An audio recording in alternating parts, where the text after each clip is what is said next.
Nafasku terpecah tak beraturan. Dada naik turun mengiringi sisa-sisa getaran yang masih tertinggal di ujung jemari.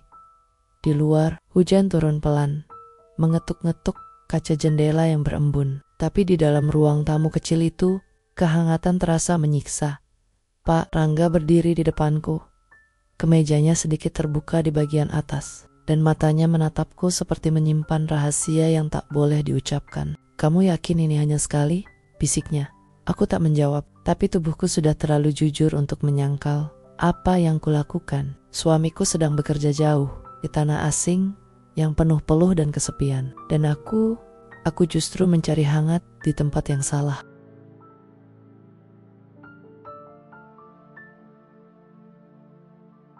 Namaku Livia, usiaku 31 tahun, dan aku adalah seorang istri dari lelaki yang kucintai sejak SMA. Namanya Ardi, pria sederhana yang jujur, rajin, dan penuh ambisi. Kami tinggal di perumahan kecil di pinggiran kota Tangerang, rumah yang cukup untuk 2 orang, dan impian kami yang sedang tumbuh pelan-pelan. Dulu, hidup kami penuh warna. Setiap pagi dimulai dengan secangkir kopi dan candaan ringan. Suamiku Ardi selalu sempat memelukku sebelum berangkat kerja, dan aku biasa mencium pipinya sambil menyelipkan bekal ke tas kerjanya. Tapi semua berubah ketika suamiku Ardi menerima tawaran mutasi kerja ke Kalimantan. Proyek besar dari perusahaan digital tempat dia bekerja membutuhkan kehadiran tim lapangan selama 6 bulan penuh. Awalnya aku bangga suamiku dipercaya, tapi di sisi lain aku tahu 6 bulan bukan waktu yang sebentar. "Sayang, sabar ya, demi masa depan kita," katanya saat mengepak tas semalam sebelum pergi. Aku mengangguk sambil menahan tangis.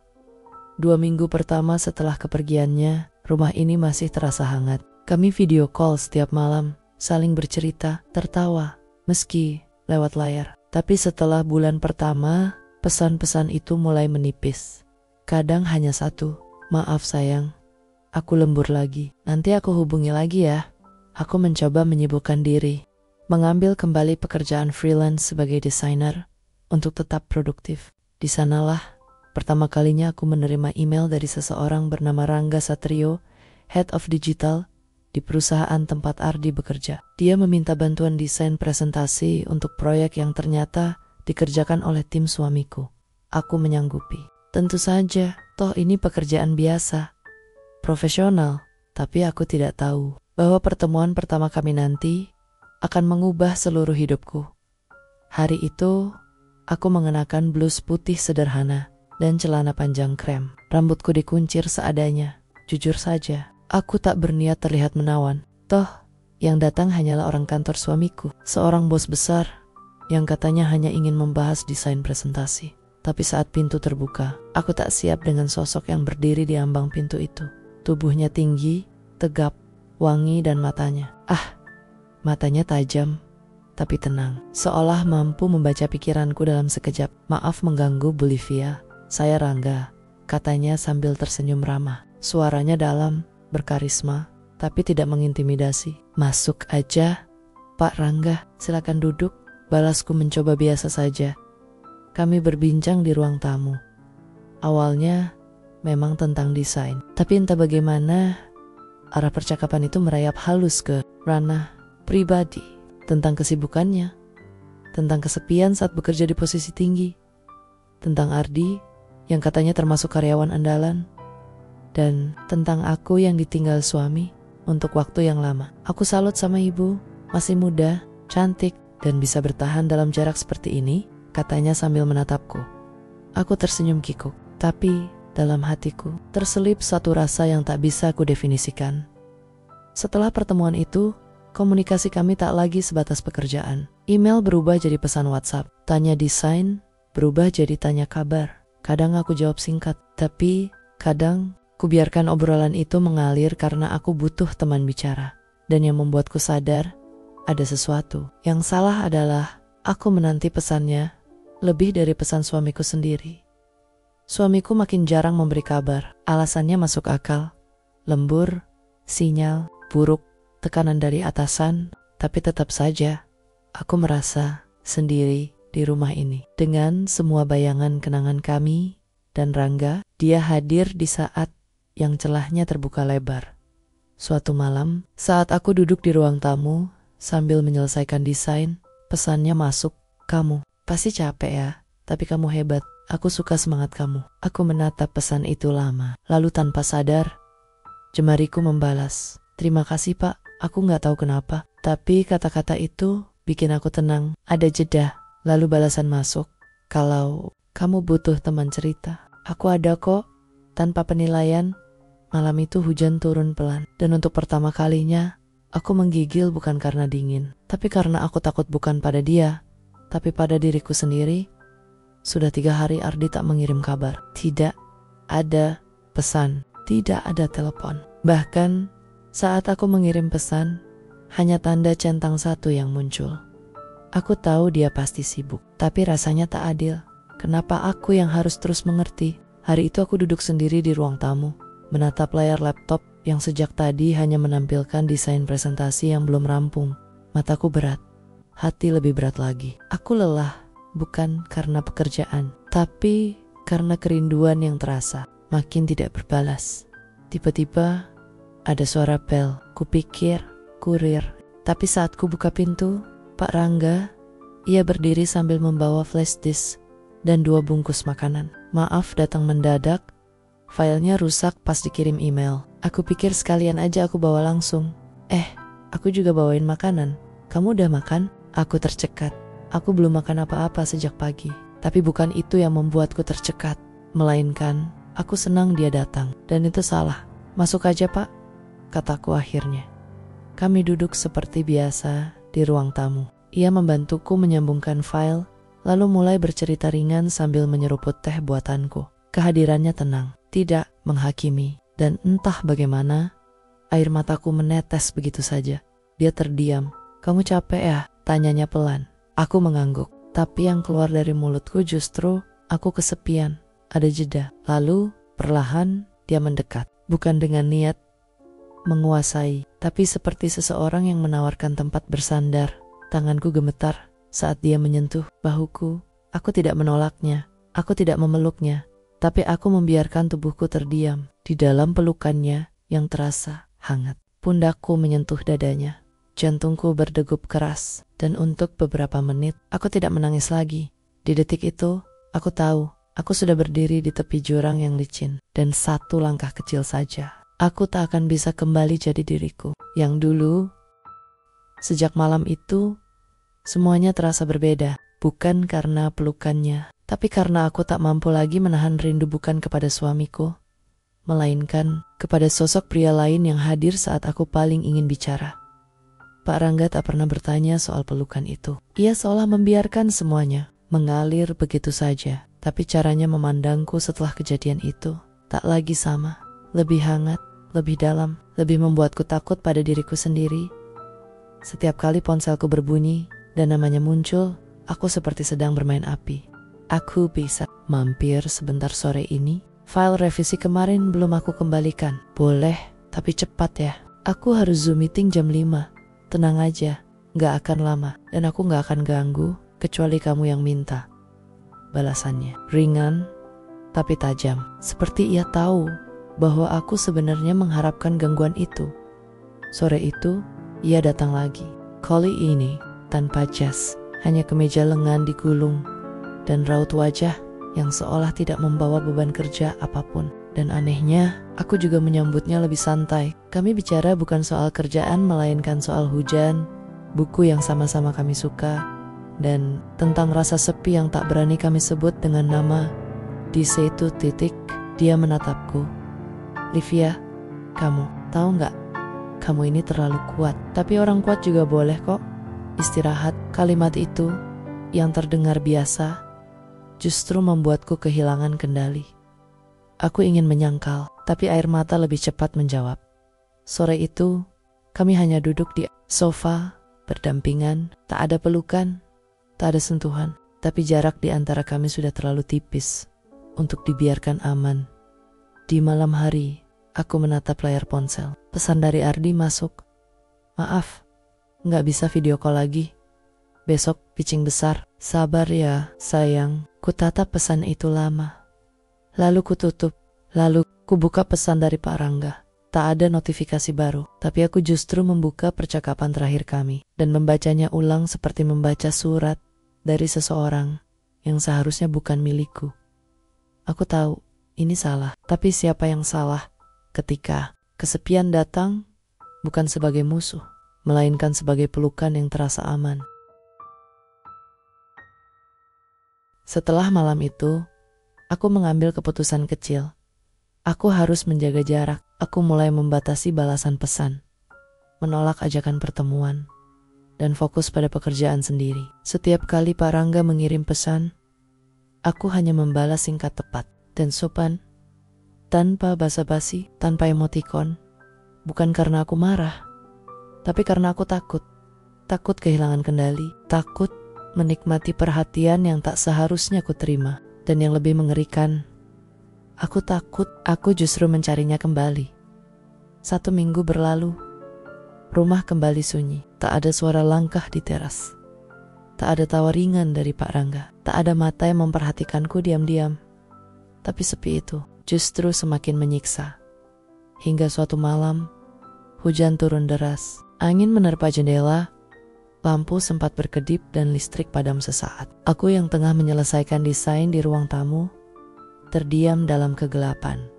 Tak lama kemudian, ponselku berdering. Nomor Pak Rangga, Live. Aku di dekat kompleks. Mobilku mogok. Hujan deras banget. Boleh numpang berteduh sebentar? Aku sempat ragu, tapi suara hujan itu dan suaranya yang terdengar basah dan lelah. Akhirnya, aku mengetik, "Silakan." Beberapa menit kemudian, pintu depan diketuk. Kujemput dengan handuk kecil dan segelas air hangat. Pak Rangga basah kuyup, dan meskipun ia berusaha tetap sopan, aku tahu dia butuh tempat istirahat sejenak. Aku memintanya duduk. Kami tak banyak bicara, hanya suara hujan dan ketukan jam dinding yang terdengar. Tapi saat aku menyodorkan air hangat, jemarinya menyentuh tanganku tanpa sengaja. Kontak kecil itu seperti api.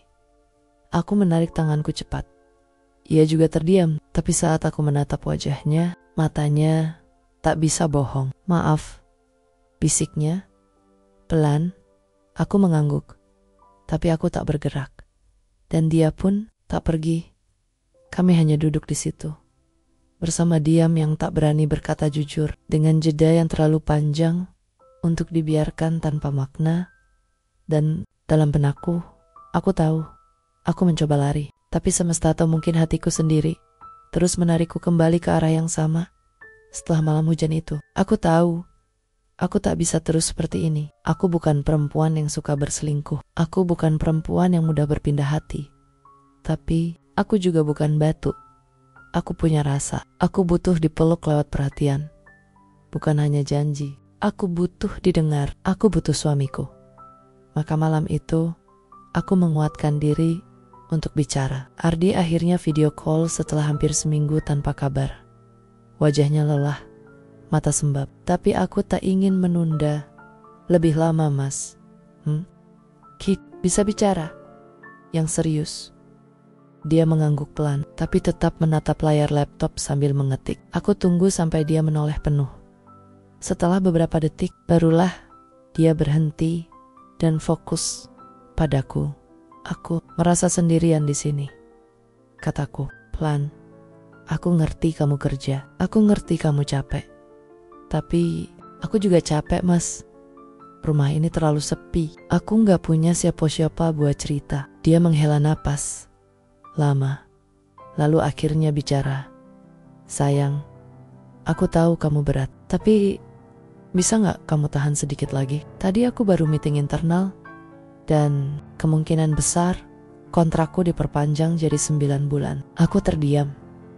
Dia melanjutkan, "Itu bagus buat karierku, buat masa depan kita juga. Bentar lagi kita bisa beli rumah yang lebih besar. Dan kamu bisa berhenti kerja kalau mau." Ya, sabar ya. Lagi-lagi, sabar, kata itu lagi. Aku menunduk. Aku tak sanggup menyampaikan bahwa bukan rumah besar yang kuinginkan, tapi rasa hadirmu. Aku ingin kamu peduli. bukan lewat janji, tapi lewat waktu, lewat mendengarkan, lewat obrolan kecil di malam hari, lewat pelukan nyata, bukan gambar profil yang statis, tapi bibirku keluh. Dan akhirnya, aku hanya mengangguk kecil. Ya sudah, jaga kesehatan di sana ya mas, pasti. Aku juga kangen banget kok. Layar ponsel padam, tapi aku tak merasa disentuh oleh rindu. Justru, aku merasa lebih jauh dari sebelumnya. Dan ketika ponselku kembali menyala, satu pesan baru muncul dari Pak Rangga. Aku tahu kamu kuat, tapi orang kuat juga boleh merasa lelah. Aku masih ada. Kalau kamu butuh bahu, air mataku menetes. Aku memejamkan mata, dan di detik itu, aku mulai merelakan duniaku terbuka untuk pria lain yang tak seharusnya. Kutunggu. Aku tak pernah membayangkan akan naik mobil bersamanya keluar kota. Tapi proyek desain besar yang digarap Pak Rangga, proyek yang awalnya ditangani tim suamiku, membutuhkan presentasi visual langsung di acara pameran bisnis di Bandung. Dia memintaku ikut sebagai desainer sekaligus asisten visualnya. Ini profesional, Liv. Aku gak bakal ganggu kamu, tapi kamu dibutuhkan banget untuk tampilan visualnya, katanya lewat telepon. Dan aku mengangguk, mungkin karena aku butuh ruang untuk berpikir, atau karena diam-diam aku tak ingin lagi sendirian di rumah. Kami berangkat pagi hari. Sepanjang perjalanan, kami banyak diam, tak seperti biasanya. Tak ada obrolan pribadi, tak ada tanya kabar. Tapi di balik semua itu, diam kami menyimpan begitu banyak kata yang takut diucapkan. Sesampainya di hotel tempat acara berlangsung, kami fokus bekerja. Ruangan besar dengan cahaya terang. Banyak rekan bisnis dan tamu penting. Aku sibuk mengatur tampilan layar presentasi, sementara Pak Rangga mondar-mondir dengan gaya khasnya tenang, percaya diri, dan sesekali melirikku. Presentasi berjalan sempurna, tepuk tangan meriah. Semua menyapa dan memuji visual yang kubuat. Dan ketika semua orang sibuk membahas detail kontrak baru, dia menoleh padaku dan tersenyum. Kamu luar biasa, bisiknya. Malam harinya, kami makan malam di restoran hotel.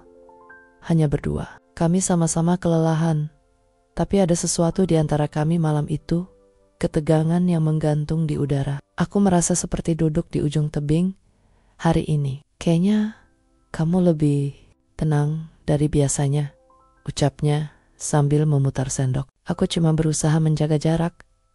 Jawabku jujur. Dia tersenyum, pahit. Kenapa ya? Semakin kita menjauh, rasanya malah makin dekat. Aku tak bisa menjawab. Setelah makan, kami kembali ke hotel. Kamarnya berbeda. Kami tak satu lantai. Semua diatur secara profesional. Tapi saat kami berpisah di lobi, langkahku terasa berat. Aku masuk ke kamar dan menutup pintu. Tapi 5 menit kemudian, pintuku diketuk. Bukan keras, tapi ragu. Pelan, seperti menanti izin dari hati yang belum siap. Aku membiarkan pintu terbuka sedikit, dan di baliknya, dia berdiri. Tak berkata-kata, tapi matanya berbicara terlalu jujur. Cuma mau pastikan kamu istirahat, katanya. Aku mengangguk, dan dalam beberapa detik keheningan itu, aku nyaris lupa siapa diriku. Aku ingin memeluk, aku ingin bersandar, aku ingin menyerah pada rasa yang sudah terlalu lama aku tahan. Tapi kemudian, aku menutup mata, dan kulihat wajah suamiku, wajah yang lelah, wajah yang mempercayakan semua padaku. Tanganku menahan pintu, dan dengan suara pelan, nyaris pecah. Rangga, cukup sampai di sini aku. Gak bisa lagi. Dia menatapku lama, kemudian mengangguk pelan, tak memaksa, tak berkata apapun. Dan saat pintu kututup perlahan, lututku gemetar. Karena aku tahu, barusan aku menolak satu hal yang diam-diam sudah menjadi candu. Kupikir aku masih punya waktu. Waktu untuk mengatur ulang hatiku. Waktu untuk melupakan Rangga. Waktu untuk menyembuhkan rasa bersalahku secara perlahan. Tapi hidup sepertinya ingin memberiku pelajaran lebih cepat. Pagi itu, setelah kembali dari perjalanan luar kota, aku baru saja mengganti spray dan membereskan baju kotor ketika ponselku bergetar. Sayang, aku punya kabar bahagia. Aku dapat cuti 10 hari. Hari ini, aku pulang. Aku membaca ulang pesan itu 3 kali. Benar, Ardi suamiku pulang hari ini. Padahal seharusnya masih 2 minggu lagi. Padahal aku belum benar-benar menghapus jejak. Padahal aku belum siap menjawab apapun jika dia bertanya soal proyek luar kota itu. Tanganku gemetar saat membalas. Serius? Ya Allah, aku kangen banget. Jam berapa kamu sampai? Naik travel jam ke-8 sampai rumah sore. Jangan masak apa-apa ya. Aku pengen peluk kamu dulu. Kata peluk yang ia tulis seperti pisau kecil yang menohok ke dalam. Seketika aku terduduk di tengah ruang tamu yang sunyi. Di rumah yang sempat diselimuti kenangan dengan pria lain, kupandangi semua sisi rumah ini. Sofa, tempat aku dan Rangga bicara berjam-jam. Kopi yang pernah diseduhkannya dengan tangan sendiri. Lukisan di dinding yang dulu dia puji dengan suara rendah. Semuanya terasa begitu nyata, begitu salah. Hari itu berubah menjadi hari terpanik dalam hidupku. Aku membersihkan semuanya, bukan hanya rumah, tapi juga galeri foto ponsel, pesan, histori pencarian, folder kerja, segala hal yang berkaitan dengan Pak Rangga ku hapus. Kupaksa wajahku tersenyum saat sore tiba. Kupaksa hatiku tenang saat suara motor travel berhenti di depan pagar. Kupeluk Ardi di ambang pintu dengan pelukan yang rapuh. Kupeluk dia erat-erat bukan karena kangen, tapi karena aku takut kehilangan arah. Mbak, kamu kurusan, katanya sambil menatap wajahku. Aku tertawa kecil, menutupi gugup yang menggumpal. Biasa, kangen bikin gak nafsu makan. Diatak. Tahu, yang benar adalah aku terlalu sibuk menyembunyikan luka dari dosa yang belum sempat tercipta. Malamnya, saat kami duduk bersama, Ardi tiba-tiba berkata, "Ada yang aneh sama kamu, Liv." Tapi aku gak tahu apa. Aku diam, lalu pura-pura tertawa dan memeluk lengannya erat-erat. Kalau dia tahu betapa dekat aku dengan kehancuran, mungkin lengannya tak akan sudi kupeluk lagi. Setelah seminggu hidup seperti istri sempurna yang baru saja terlahir kembali, aku nyaris percaya semuanya akan baik-baik saja. Ardi terlihat bahagia. Setiap pagi dia bangun dengan senyum, membuatkan kopi untukku, lalu duduk berjam-jam di depan laptop, mengurus pekerjaan dari perusahaan digital tempat dia freelance tapi pejit. Saat aku sedang menyapu halaman, aku mendengar suara khas dari laptopnya. Ting, notifikasi Google Meet muncul dari layar yang belum terkunci. Aku melirik sekilas. Rapat tim strategi dengan Rangga, Ardi, Sylvia, Alvin. Darahku membeku. Nama itu, Rangga, bersanding begitu dekat dengan nama suamiku. Dalam satu layar, dalam satu proyek, jantungku berdetak tak karuan. Tenggangku yang memegang sapu tiba-tiba kehilangan kekuatan. "Sayang, ada yang kamu cari?" tanya Ardi dari balik pintu. Aku langsung berdiri tegak, mencoba tersenyum. "Enggak, cuma bersihin daun kering." Dia mengangguk, lalu masuk ke ruang kerja kecilnya. Aku menyusul beberapa menit kemudian dengan segelas teh manis. Ku tatap layar laptopnya, dan di sana terpampang wajah Rangga. Tenang, rapi, persis seperti terakhir kali aku melihatnya dari dekat. Tapi ada sesuatu yang berbeda di wajahnya kali ini. Tatapan itu entah kenapa seperti menyapaku. Padahal aku berdiri di luar frame. Padahal ini hanya layar monitor. Tapi hatiku bergemuruh, seperti sedang disorot cahaya yang telanjang. "Rangga itu pintar ya," komentar Ardi tanpa curiga. Kayaknya kepala divisi sekarang ya." Aku hanya mengangguk pelan. "Kayaknya sih gitu." Lalu aku buru-buru pergi sebelum Ardi bisa membaca lebih dari sekadar raut wajahku. Malam harinya, aku memberanikan diri membuka laptop lama yang sudah lama kusimpan di lemari. Laptop kerja sebelum aku resign. Dan dari situ, aku menemukan folder yang belum sempat kuhapus. Foto tangkapan layar, percakapan pendek, file tugas bersama, dan satu dokumen yang isinya visi misi tim digital. Disusun oleh Rangga dan Livia. Tanganku bergetar. Semua jejak itu masih ada. Dan sekarang, mereka satu proyek. Ardi dan Rangga, suami dan lelaki yang nyaris mengisi lubang kosong dalam hatiku. Lalu ponselku berbunyi, nomor tidak dikenal. Satu pesan masuk, kamu masih bisa berpaling, Liv. Tapi kamu juga tahu, beberapa pintu gak bisa ditutup 2 kali. Aku tahu siapa yang mengirim itu. Aku tahu, aku dalam bahaya. Dan yang lebih menakutkan, aku belum selesai mencintai Rangga. Salah. Siok evil. Salah. Karena aku sudah berjanji pada diriku sendiri untuk mengubur semuanya. Tapi entah bagaimana, kakiku melangkah juga ke kafe itu, tempat aku dan Rangga pernah duduk berdua. Sebelum segalanya runtuh oleh jarak, pengkhianatan, dan rasa bersalah yang tak terucap. Kursi sudut dekat jendela masih ada. Dan dia, Rangga, sudah duduk di sana. Menatapku seolah waktu tak pernah berlalu. Liv, ucapnya, pelan tapi menusuk.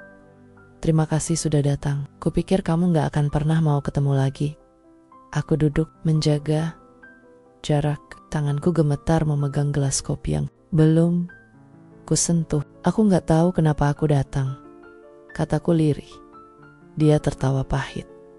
Karena kamu tahu ada yang belum selesai. Mataku menatap keluar, mencoba menolak tatapan itu. Rangga, kamu kerja sama Ardi sekarang? Ya. Dan aku baru tahu minggu lalu kalau Ardi itu suamimu. Aku mengangguk pelan, makanya aku ingin semuanya selesai. Jangan pernah ganggu hidupku lagi. Liv, aku gak ganggu. Suaranya merendah, tapi aku gak bisa pura-pura gak punya perasaan. Aku memejamkan mata. That's it too. Suara pintu kafe terbuka. Aku refleks menoleh. Ardi dengan wajah lelah dan raut bingung. Dia berdiri membeku. Pandangan matanya berpindah dari aku ke Rangga, lalu kembali ke aku. Loh, Ardi mencoba tersenyum. Kalian ketemuan? Aku berdiri cepat. Oh, iya. Tadi kebetulan aja. Aku lihat dia. Terus, ya duduk sebentar. Rangga hanya mengangguk sopan. Tapi aku bisa rasakan mata Ardi membaca lebih dari sekadar kebetulan. Kamu gak bilang mau kesini, kata Ardi. Aku tadi lewat karena mau ke klien. Lihat kamu duduk di kaca depan. Maaf, jawabku cepat. Aku cuma butuh udara. Gak ada niat apa-apa.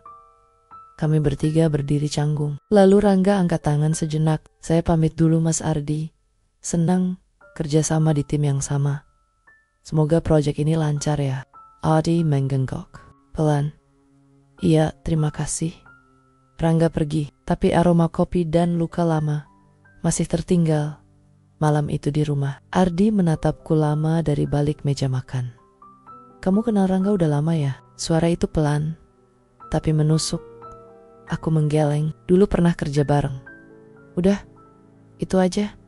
Dia mengangguk, tapi mata itu menandakan lebih dari sekadar percaya. Ada keraguan, ada kegelisahan, ada jejak luka yang mulai terbuka. Dan aku tahu, mulai hari ini, aku tak bisa terus bersembunyi.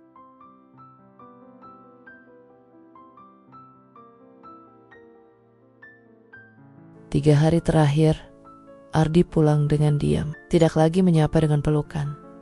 Tidak lagi menatap penuh rindu. Senyumnya dipaksa, sapanya singkat seolah hanya sekadar formalitas suami istri yang hidup dalam rumah yang sama. Tapi jiwa sudah jauh. Aku tahu ada sesuatu. Dan malam ini, dugaanku terbukti. Liv, suara Ardi pelan. Di tangannya ada laptop. Di layar, sebuah email terbuka. Aku menahan napas. Aku buka laptop kamu tadi siang, katanya. Lagi cari dokumen kontrak. Tapi aku nemu ini. Aku berjalan pelan, duduk, jantungku berpacu. Di layar itu tampak jelas sebuah email dari tahun lalu. Subjek, aku masih merindukanmu, Rangga. Tubuhku lemas. Aku lupa hapus. Kataku pelan. Itu dulu, sebelum kamu pulang dari Kalimantan. Sebelum aku tahu Rangga akan jadi bagian dari hidup kita lagi. Ardi mengangguk. Jadi semua yang selama ini kamu bilang soal move on, soal aku satu-satunya itu, cuma kalimat pelipur rasa bersalah? Ya, aku mencoba mendekat. Tapi dia mundur. Aku udah rela tinggalin semuanya demi pulang. Aku pikir rumah ini masih bisa kita jaga bareng. Tapi ternyata sudah retak sejak aku masih pergi. Ardi, aku minta maaf. Suaraku bergetar. Aku sendiri bingung. Perasaan ini aku juga gak bangga. Aku berusaha hentikan semuanya. Tapi kamu juga tahu, saat rumah ini terlalu sepi, aku terlalu rapuh. Diam. Ardi duduk, menghela napas berat. Tahu gak, Liv, yang paling menyakitkan, aku bukan marah karena kamu pernah jatuh hati pada pria lain, tapi karena kamu gak jujur. Kamu membiarkanku membangun rumah ini sendirian, tanpa tahu pondasinya sudah goyah dari awal. Aku menangis, tak lagi bisa menahan semua. Ardi menatapku. Aku cuma minta satu hal. Apa? Jujurlah. Masihkah kamu ingin bersama aku? Kalimat it seperti pisau tak terlihat. Aku tahu satu-satunya jalan menuju akhir yang adil adalah berkata jujur. Tapi kejujuran itu mungkin akan meruntuhkan segalanya. Setelah hening panjang, aku menjawab, iya, aku masih ingin. Tapi bukan tanpa luka. Ardi menendok. Kemudian ia berdiri dan berkata, kalau begitu, biarkan aku berpikir sendiri. Dan malam itu, aku tahu cinta bisa bertahan, tapi tak selamanya tanpa korban. 3 hari, Ardi tidak pulang. Tidak ada kabar, tidak ada pesan. Aku duduk di ruang tamu setiap malam, memandangi pintu yang tetap tertutup. Rasanya seperti menunggu seseorang yang tidak akan pernah kembali. Tapi aku tetap menunggu. Sampai sore itu, bunyi kunci, pintu terbuka perlahan. Dan di sanalah Ardi, dengan tas kecil di tangannya dan mata sembab yang berusaha tetap tenang. Aku berdiri, nafasku tercekat. Ardi, dia tak menjawab, hanya meletakkan tasnya, lalu duduk, menatapku dalam. Aku ke Bandung, katanya. Aku tinggal di rumah kakak, gak nyaman, tapi cukup buat aku berpikir. Aku tak menyela, hanya mendengarkan. Aku bolak-balik buka email itu, katanya pelan, lalu buka ulang semua chat kamu denganku, waktu kamu bilang sabar ya, tiap malam. Dan aku sadar, ternyata aku juga salah. Aku mengernyit. Aku pikir aku jadi pahlawan dengan kerja keras di rantau. Tapi ternyata aku hanya menyisakan rumah yang sepi. Kamu bukan batu, Liv. Kamu perempuan yang butuh hadirnya seseorang. Bukan sekadar namanya di layar chat. Air mataku menetes tanpa disuruh. Aku tidak membenarkan yang kamu lakukan. Lanjutnya, suaranya berat. Tapi aku juga tidak mau menyerah. Cuma karena satu bab yang menyakitkan. Dia menghela napas panjang. Livia, kalau kamu masih mau, kita mulai dari awal. Hatiku mencelos, tak percaya dengan apa yang baru saja ku dengar. Apa maksudmu? Anggap saja kita pasangan baru. Bertemu ulang, belajar ulang. Aku ingin mencintaimu. Sekali lagi, tapi kali ini bukan dari jauh. Aku menutup mulutku, terisak. Aku juga mau, Ardi. Aku mau kita mulai ulang. Dia mengangguk, lalu berdiri, meraih tanganku bukan sebagai suami yang menuntut, tapi sebagai laki-laki yang ingin mencintai perempuan yang pernah ia kehilangan. Dan begitulah, tak semua luka bisa sembuh dalam semalam, tapi semua cinta bisa tumbuh kembali jika dua hati mau merawatnya bersama. Aku, Livia, pernah terjatuh, tapi aku juga belajar bahwa yang tulus tak selalu datang lewat pelukan pertama. tapi lewat tangan yang tetap menggenggam setelah semua kesalahan.